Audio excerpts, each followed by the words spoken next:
ଦେଖୁଛ ମୋ ପୁଅ ଏବେ ପୋଷ୍ଟ ମାଷ୍ଟର ଏବେ ଜାତି ଫୁଲେଇକି ମୁଁ ଚାଲିପାରିବି ବାପ ତାଙ୍କ ମୁନି ସାପ ତାଙ୍କ ମୁନି ସାପ ପାଠ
କିନ୍ତୁ ମୋର ଟିକେ ଟିକେ ଅଛି ସେଇ ହିସାବରେ ମୁଁ ତତେ ମୁଁ ମାନୁଛି ତୁ ମତେ ଦବୁ ଆଉ ଚକଲେଟ ନେ ମତେ ଆଣିକି ଆରେ ପୁଣି କଣ ହେଲା ଗୋଟେ ସର୍ତ୍ତ ଅଛି କି ସର୍ତ୍ତ ସର୍ତ୍ତଟା ହଉଛି ତତେ ମୋ ସହିତ ଖେଳ ଖେଳିବାକୁ ହବ ଆଉ ଖେଳରେ ବି ଗୋଟେ ନିୟମ ଅଛି ନିୟମ ପୁଣି କଣ ନିୟମ ନିୟମ ଅଛି ନିୟମଟା ହଉଛି ମୁଁ ଯାହା କହିବି ତୁ ସେଟା ରିପିଟ୍ କରିବୁ ଶୁଣିଲୁ ତ ମୁଁ ଯାହା କହିବି ତୁ ସେଟା ରିପିଟ୍ କରିବ ଯଦି ଅଲଗା କିଛି କହିଲା ତାହେଲେ ସେଟା ଭୁଲ ହେଇଯିବ ହଉ ଖେଳ ତ ହଉ ମୁଁ ରାଜି ରାଜି ହଁ ହଁ ମୁଁ ରାଜି ଷ୍ଟାର୍ଟ କରିବା କହିଲୁ ଦେଖି ପରସାରଙ୍କ ନାକ ଠିତିସାରଙ୍କ ଆଖି ତପସାରଙ୍କ କେତେ ଗୋଡ଼ ତପସାର ଦିଟା ଗୋଡ଼ ଗଲା ଗଲା ତପସାର ଚାରିଟା ଗୋଡ଼ ଆରେ ବକି ତପସାର ରିପିଟ୍ କରିବାର ଅଛି ତତେ କହିବାର ଥିଲା ତପସାରଙ୍କର କେତେଟା ଗୋଡ଼ ଆଚ୍ଛା ସରି ମୋର ଭୁଲ ହେଇଗଲା ଆମ ଚକଲେଟ ହଉ ନେ ହଉ ଚାଲ ଆଉ ଥରେ ଖେଳିବା ଷ୍ଟାର୍ଟ କରିବା ନା ହଉ କହିଲୁ ଦେଖି ସେମାନଙ୍କର ଇଚ୍ଛା ନାହିଁ କିନ୍ତୁ ମୋର ଅଛି ତ ମୁଁ ଖେଳିବି ତ ହଁ ଖେଳିବି ଦେଖନ୍ତୁ ଖେଳଟା ଆଗକୁ ମଜା ଅଛି ନା ସେଟା କହୁଛନ୍ତି କିନ୍ତୁ ଖେଳଟା ଆଗକୁ ମଜା ଅଛି ହଉ ତାହେଲେ ଷ୍ଟାର୍ଟ କରିବା କହିଲୁ ଦେଖି ପରସାରଙ୍କ ନାକ କ୍ଷିତିସାରଙ୍କ ଆଖି ତପସାରଙ୍କ କେତେ ଗୋଡ଼ ତପସାରଙ୍କର କେତେଟା ଗୋଡ଼ ଭୁଲ କେମିତି ଭୁଲ ହେଇଗଲା ଗଲା ବାସ୍ ଏବେ ଭୁଲ ହେଲା ଆରେ ତତେ ପରା ରିପିଟ୍ କରିବାର ଅଛି କହିଲା ତ ଭୁଲ ଆଚ୍ଛା ହଉ କଣ କରିବା ସେଉଠୁ ମୋ ଚକଲେଟ ଆଗରେ ହଉ ନେ ହଉ ଆଉ ଖେଳିବୁ ହଁ ଖେଳିବି ଭାବିକି ଭଲସେ ଖେଳିବି ତ କଣ କହୁଛନ୍ତି ଖେଳିବା ନା କଣ କହୁଛନ୍ତି ଖେଳିବା ତ ଆମେ ଖେଳିବା ହଉ ଷ୍ଟାର୍ଟ କରିବା ସବୁ ନିୟମ ବୁଝିଲୁ ହଁ ଗଲା କଣ ଗଲା ପୁଣି ଆରେ ତତେ ରିପିଟ୍ କରିବାର ଅଛି ହେ ଭଗବାନ ହେ ଶୈତାନ ଆରେ ମୁଁ ଆ ପାଖରୁ ଚକଲେଟ ନେବାକୁ ଆସିଥିଲି ଇଏ ମତେ ବୋକା ବନେଇଦେଲା ହଉ ମନ ଦୁଃଖ କରନା ତତେ ପୁରା ଗୀତ ଶୁଣିବା ଗପ ଶୁଣିବାକୁ ଭଲ ଲାଗେ ହଁ ଗପ ଶୁଣିବାକୁ ଭଲ ଲାଗେ ତ ଆପଣମାନଙ୍କୁ ଭଲ ଲାଗେ ତ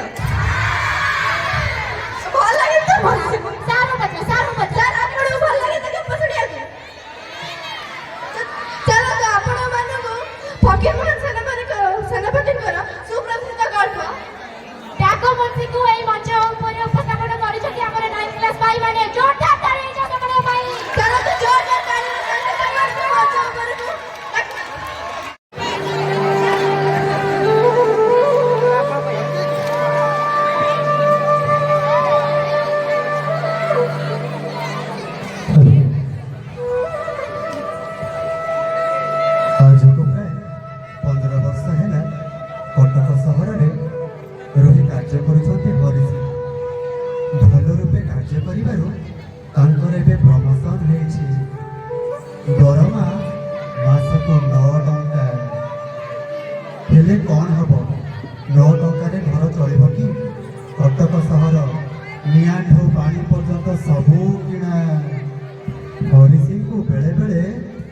ଉପାସ ରହିବାକୁ ପଡ଼େ। ଯାହା ହେଲେ ବି ସେ ଗୋପାଳଟା ତ ମଣିଷ କରିବ ନା। ଗୋପାଳ ହେଉଛି ହରିସିଂର ଏକମାତ୍ର ପୁଅ। ଠିକ୍ ଏତିକି ବେଳେ ପୋଷ୍ଟ ମାଷ୍ଟର ବାବୁ ଆସି ତାଙ୍କୁ କହିଲେ, କୁଆଡେ ଗଲ ମୋ ହରିସି? ହରିସି ତୁମ ତମେ 55 ବର୍ଷ ହେଇଗଲା, ଏବେ ପେନସନ ନେବାକୁ ହେବ, ଆଉ ଚାକିରି କରିପାରିବ ନାହିଁ। ବାବୁ ବାବୁ ସେମିତି କହୁଛି ବାବୁ। ଯଦି ଚାକିରିଟା ଚାଲିଯିବ ବାବୁ, ଘର ସଂସାର ଚଳେଇବି କେମିତି ବାବୁ? ଗୋପାଳ ଭାବିଥିଲି ବଡ ମଣିଷ ବାବୁ, ଗୁଡ ଧରୁଛି ବାବୁ। ତାକୁ ଚାକିରିଟା ଚାଲିଯିବ ବାବୁ। ତମେ ମୋ ପାଇଁ ବହୁତ କିଛି କରିଛ। ହଉ ଦରଖାସ୍ତ ଖଣ୍ଡେ ଲେଖି ଆଣ, ଆଜ୍ଞା। ଆଗକୁ ଦେଖିଦେବି। ହଉ ଆସୁଛି।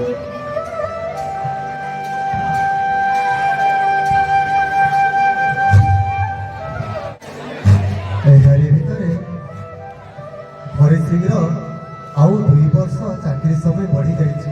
ଆଉ ଏହାରି ଭିତରେ ତାର ସ୍ତ୍ରୀର ମଧ୍ୟ ଦେହାନ୍ତ ହୋଇଯାଇଛି। ଆଉ ଏକାଠି ହରିସିଂ ପୁଅର ଭବିଷ୍ୟତ କଥା ଭାବି ଭାବି ମନ ଦୁଃଖରେ ବସିଛି। ଠିକ୍ ଏତିକି ବେଳେ ତାର ପୁଅ ଗୋପାଳ ଆସି କହୁଛି,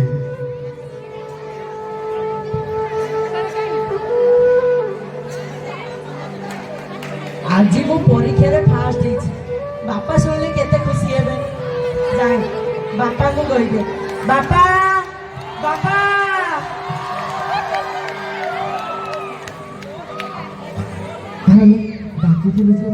ବାପା ତମେ କାନ୍ଦୁଛ ନା ବାପା? ମୁଁ ତ ବାପା କାନ୍ଦିବି। ତୁ ସିନା କ୍ଲାସରେ ଫାଷ୍ଟ ହେଇଛୁ, ତାହାଠୁ ବଡ଼ ଖୁସି କେମିତି ଉଠେ ଜାଣି? ତୋ ମାଆଟା ସିନା ଚାଲିଗଲା, ତତେ ପଢେଇନି କେମିତି? ବଡ଼ ମଣିଷ ହବୁ କେମିତି?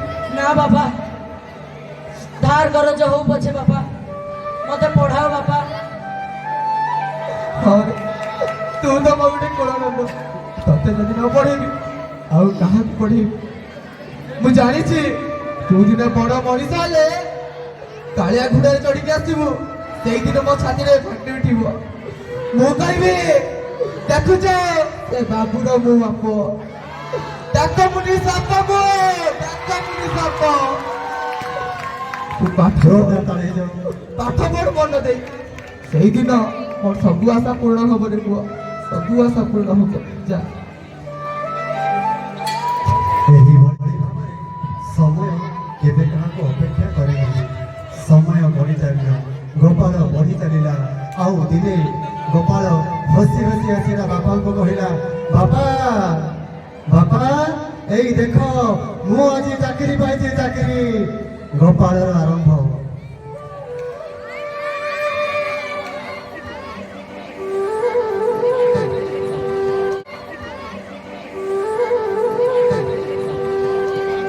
ଗୋପାଳ ପୁଅ, ଗୋପାଳ କୁଆଡେ ଗଲୁ? କୁଆଡେ ଗଲୁ ଗୋପାଳ? ଗୋପାଳ ଗୋପାଳ ଚାକିରି ପାଇଛି ଶୁଣିଛି। ତା ମୋଡ଼ ଶୁଣିଲେ ଛାତିରେ ଚାକିରି ସତରେ ନା କଣ? ଗୋପାଳ ପାଇଛି ନା? କେମିତି ପାଇବ? ଗରିବର ପୁଅ ସେଇ ଗରିବ ହୋଇବ, ସେଇ ଲୋକ ଗରିବ ଭୂକରେ ମରିଯିବ। ତୁ କଣ ଚାକିରି ଖଣ୍ଡେ ପାଇବ ସେ ଗୋପାଳ? ନା, କେବେ ସେ ଚାକିରି ପାଇଥିବ ଠାକୁର କର।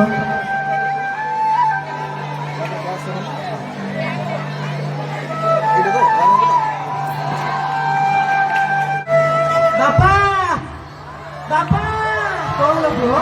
বাপা তম মনস্কামনা আজ পূରଣ হয়েছে। କଣ ହେଇଛି? বাপা ମୁଁ ସବପୋଷ୍ଟ ମାଷ୍ଟର ହୋଇଯାଇଛି।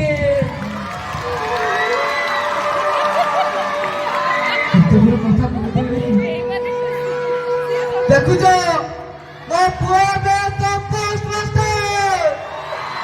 ଏବେ ଛାତି ଫୁଲେଇକି ମୁଁ ଚାଲିପାରିବି।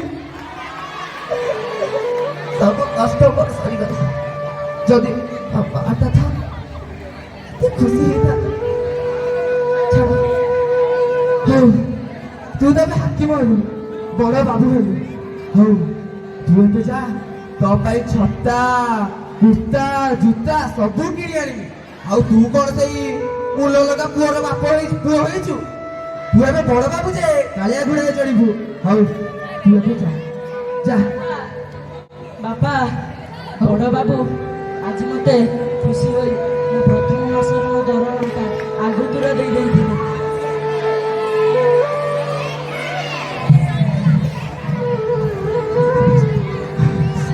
ମୋ ଆଖି ଦେଖିନଥିଲା।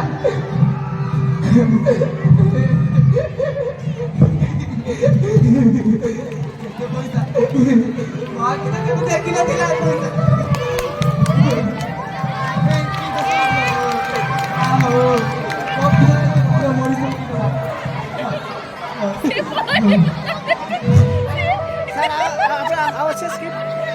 Sorry, no, no, siapa kau ini?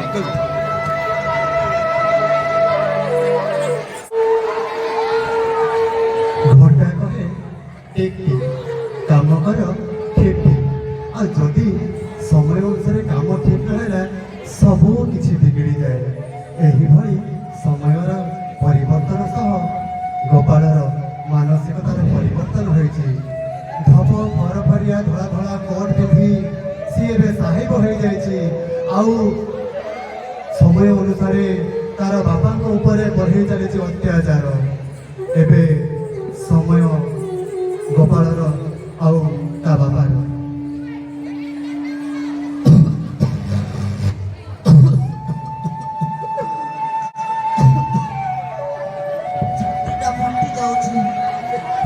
ପୁଅଟାକୁ କହିଥିଲି ଔଷଧ ଟିକେ ଆଣିବୁ ବୋଲି ମୋ ବାବୁ ହେଇକି ପଳେଇ ଯାଉଛି। ଟାଣି ହଉ ଟାଣି ଟାଣିର ଅଭାବ ଅଛି। ଦଶରଥଙ୍କ ପାଖରୁ ଟାଣି ଟାଣି ହେଇଯାଉ।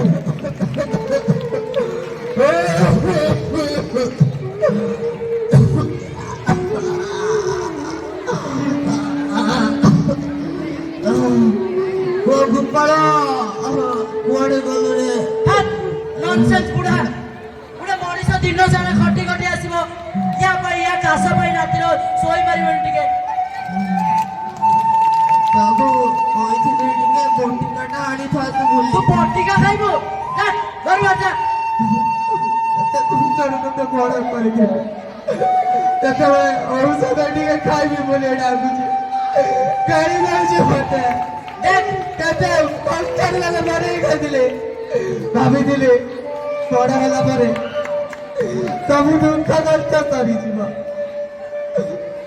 ଦେଖ ମୁଁ ମୋ ନିଜ ବଳରେ ପାଠ ପଢିଛି, ଏ ଜାଗାରେ ପହଞ୍ଚିଛି। ତୋର ଏହା ଭିତରେ କିଛି ନାହିଁ। ତେଣୁ ଘର ରହିବାର ଇଚ୍ଛା ଯଦି ରହ ନହେଲେ ପଳା। ଆଉ ଯଦି ଏତିକି କଥା ମୁଣ୍ଡ ଭିତରେ ଥିବ ବାହାରୁ ଯେତେବେଳେ ବଡ ବାବୁ ମାନେ ଆସିବେ ଗୋଟେ କୋଣରେ ରହିବେ, ନହେଲେ ଗୋଟେ ବନ୍ଦ ଘର ଭିତରେ ରହିବେ। ଯଦି ବାହାରକୁ ବାହାରିଲୁ ଚାବୁକରେ ମାରି ମାରି ମାରିଦେବି।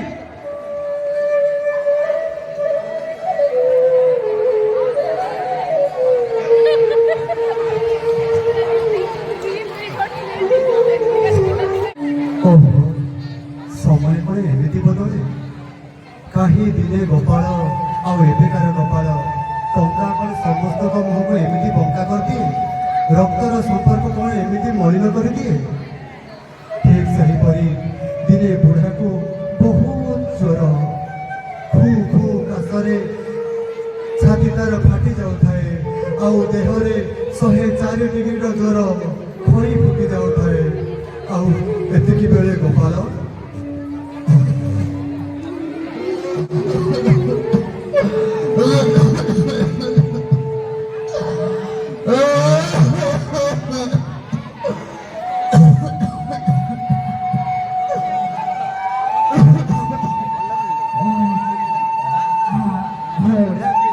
କୁଆଡେ ଗଲ ସେ ପିଅନ? ତା କହିଦେଇ କହିଥିଲି ଏ ବୁଢାଟାକୁ ବାହାରେ ଫିକି ଦେବା ପାଇଁ। ଇଏ ଏବେ ବି ଘର ଭିତରେ ଅଛି। ଇଡିଅଟ ବୁଢା କହିଥିଲା।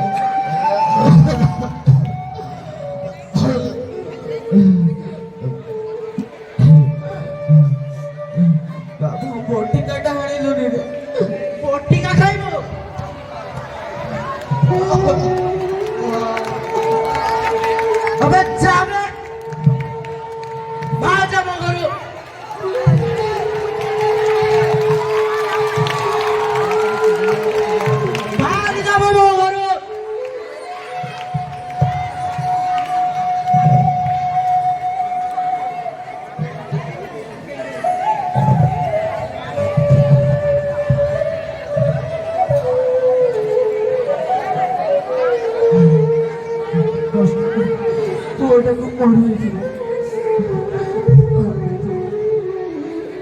ବଡ ହେଲା ପରେ ସବୁ କଷ୍ଟ ସରିଯିବ। କିନ୍ତୁ ଆସିବାତେ ଘରୁ ମାରି ଧକ୍କା ଦେଲା। ମୁଁ ଚାହୁଁଛି ନା ପୁଅ କେବେ ବି ଫେରିବିନି। ସେଇଦିନ ଜାଣିବି ବାପର ମହତ୍ଵ।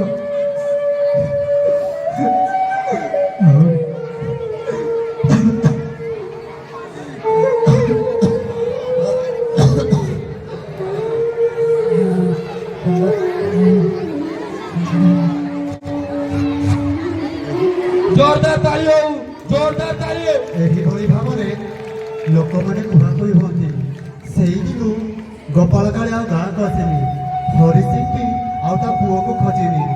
ଗାଁର ଯେତିକି ଜମିବାଡ଼ି ଥିଲା ସେ ସବୁକୁ ବଖରା ଦେଇ ଚାଷବାସ କରି ବେଶ ଖୁସିରେ ଚଳୁଛି।